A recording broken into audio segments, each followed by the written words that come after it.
Assalamualaikum warahmatullahi wabarakatuh. Perkenalkan, nama saya Sri Lestari. Saya perwakilan dari kelompok 2. Saya dan teman-teman saya ingin mempresentasikan hasil kerja kelompok kami tentang bab 4 yang berjudul penyesuaian akun dan penyusunan neraca lajur. Terima kasih. Assalamualaikum warahmatullahi wabarakatuh. Saya Sri Lestari. Saya ingin menyampaikan materi tentang penyesuaian akun. Setelah menyusun neraca saldo, langkah selanjutnya adalah menyusun laporan keuangan. Akan tetapi, sering terjadi bahwa setelah periode akuntansi masih perlu dilakukan penyesuaian terhadap beberapa transaksi. Proses penyesuaian tersebut dibuat dalam jurnal penyesuaian. Materi selanjutnya adalah pengertian jurnal penyesuaian. Jurnal penyesuaian adalah tempat pencatatan data-data transaksi tertentu pada akhir periode demi menyesuaikan jumlah rupiah yang terdapat dalam tiap akun terhadap kenyataan pada akhir periode tersebut. Jurnal penyesuaian adalah jurnal yang tidak didasarkan pada aktivitas transaksi, tetapi pada perhitungan atau keterangan tertentu. Sekian, terima kasih. Wassalamualaikum warahmatullahi wabarakatuh. Assalamualaikum warahmatullahi wabarakatuh. Perkenalkan, nama saya Dina Deltalia Febrianti dari kelas manajemen F. Di sini saya akan mempresentasikan tentang alasan pembuatan jurnal penyesuaian. Ada beberapa alasan perlunya dibuat penyesuaian, yaitu 1. Kepraktisan. Dalam kondisi tertentu, tidaklah praktis untuk mencatat setiap kali terjadi transaksi, karena transaksi tersebut mungkin hanya memiliki nilai rupiah yang kecil dan berkali-kali terjadi. Pemakaian dan habis pakai dan semacamnya. Yang kedua yaitu alokasi periodik. Dalam kondisi tertentu, biaya tersebut dapat dicatat pada akhir periode karena jumlahnya tergantung pada pemakaian selama satu periode. Contohnya adalah penyusutan aset tetap karena diperhitungkan berdasarkan jumlah unit yang dihasilkan, nilai ekonomis, dan umur aset. Selanjutnya yaitu unsur-unsur penyesuaian. Ada beberapa unsur transaksi yang menyebabkan dilakukannya penyesuaian pada akhir periode akuntansi, yakni A. Selisih kas kecil. Ketika akuntansi memeriksa jumlah kas dengan perhitungan langsung, kas kecil di box atau kas oknim, seringkali ditemukan bahwa jumlah kas yang ada tidak sama dengan jumlah yang seharusnya, yang berupa voucher atau bukti-bukti ditambah uang tunai pada saat perhitungan. Terima kasih. Sekian dari saya. Wassalamualaikum warahmatullahi wabarakatuh. Assalamualaikum warahmatullahi wabarakatuh. Di sini saya Warda Fitria akan melanjutkan presentasi dari teman saya. Taksiran kerugian piutang usaha. Dalam proses bisnis, faktor-faktor ketidakpastian selalu dihadapi. Piutang yang tidak dapat ditagih tersebut diakui sebagai kerugian piutang, sehingga harus melakukan penyesuaian atas taksiran piutang. Ada beberapa cara menentukan taksiran kerugian piutang, yaitu dengan cara yang pertama, pendekatan neraca, yang kedua, pendekatan laba rugi, yang ketiga, melalui analisis umur piutang. C. Biaya pemakaian perlengkapan. Biasanya, pada akhir periode akuntansi dilakukan perhitungan atas besarnya biaya perlengkapan atau perlengkapan yang terpakai selama satu periode akuntansi dan juga perhitungan atas persediaan perlengkapan. D. Biaya dibayar di muka per sekot. Biaya-biaya ini sebenarnya belum menjadi beban perusahaan, tetapi perusahaan melakukan pembayaran terlebih dahulu. Contohnya, mencakup iklan dibayar di muka, sewa dibayar di muka, atau asuransi dibayar di muka.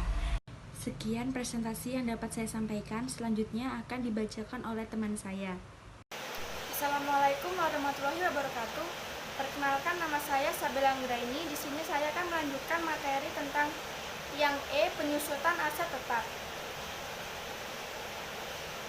Pada akhir tahun dilakukan perhitungan penyusutan terhadap aset tetap. Nilai aset tetap akan mengalami penurunan, sehingga perlu dilakukan penyesuaian. Contohnya adalah penyusutan atas peralatan, penyusutan atas kendaraan, penyusutan atas bangunan, atas penyusutan atas aset tetap tidak berwujud. Yang F, biaya yang masih harus dibayar atau utang beban.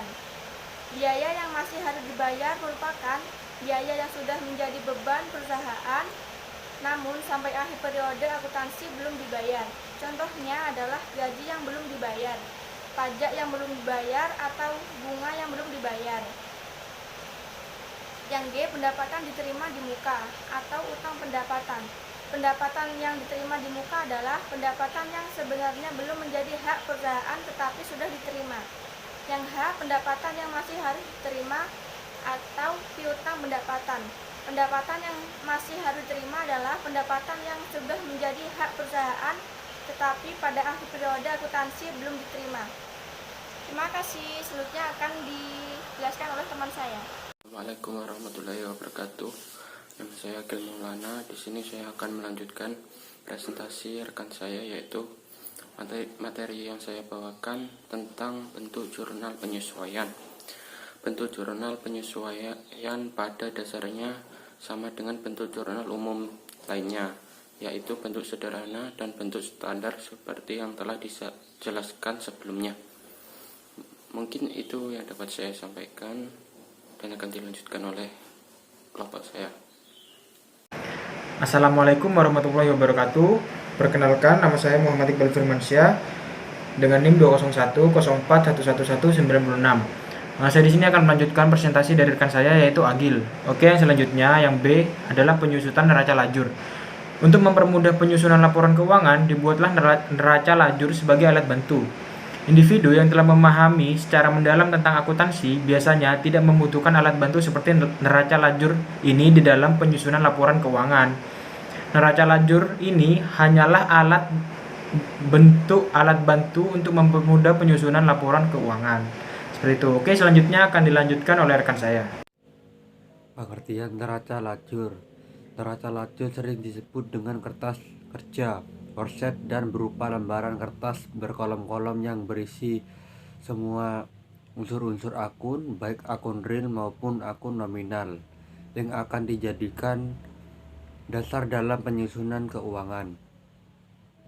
Akun nominal adalah akun yang dimasukkan dalam laporan laba rugi, sedangkan akun real adalah akun yang akan dimasukkan dalam laporan neraca. Akun neraca lajur terdiri dari 12 kolom, yaitu kolom kode atau nomor akun, kolom nama, kolom neraca saldo terdiri dari sisi debit dan sisi kredit. Kolom penyesuaian terdiri dari sisi debit dan sisi kredit. Kolom neraca saldo disesuaikan terdiri dari debit dan sisi kredit. Kolom laba rugi terdiri dari sisi debit dan sisi kredit. Serta kolom neraca terdiri dari sisi debit dan sisi kredit. Assalamualaikum warahmatullahi wabarakatuh. Perkenalkan, nama saya Rafiuddin. Di sini saya akan melanjutkan presentasi teman saya, pedoman menyusun neraca lajur. Perlu kita ketahui dalam membuat neraca lajur bahwa dari data dari sumbernya berasal dari neraca saldo dan jurnal penyesuaian. Ada beberapa neraca lajur diantaranya kolom nomor akun. Kolom ini diisi menurut urutan nomor akun yang digunakan oleh perusahaan. 2. Kolom nama akun. Kolom ini berisi nama-nama jenis akun yang ada dalam perusahaan. 3. Kolom neraca saldo. Kolom neraca saldo merupakan pindahan dari neraca saldo yang telah disiapkan sebelumnya. 4. Kolom jurnal penyesuaian. Kolom ini khusus menampung ayat-ayat penyesuaian yang dibuat pada akhir periode akuntansi. Assalamualaikum warahmatullahi wabarakatuh. Perkenalkan, nama saya Farid Hadul Umam. Di sini saya akan mempresentasikan tentang kolom neraca saldo. Kolom neraca saldo disesuaikan. Kolom ini menampung perpindahan akun dan jumlahnya setelah menambah atau mengurangi di antara jumlah yang terdapat dalam kolom neraca saldo dan jumlahnya yang terdapat dalam kolom jurnal penyesuaian. Kolom laba rugi. Kolom ini khusus menampung akun-akun nominal dari kolom neraca saldo disesuaikan. Kolom neraca. Kolom ini khusus menampung akun real, aset kewajiban dan ekuitas dari kolom neraca saldo disesuaikan. Setelah semua kolom pada neraca lajur diisi, selanjutnya dilakukan penjumlahan pada setiap kolom tersebut.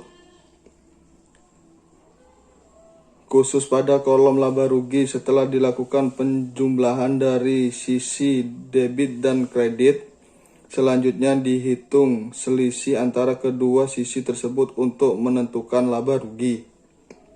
Langkah terakhir adalah melakukan penjumlahan dari sisi debit dan kredit pada kolom neraca serta laba rugi. Sekian dari saya, kurang lebihnya mohon dimaafkan. Wassalamualaikum warahmatullahi wabarakatuh.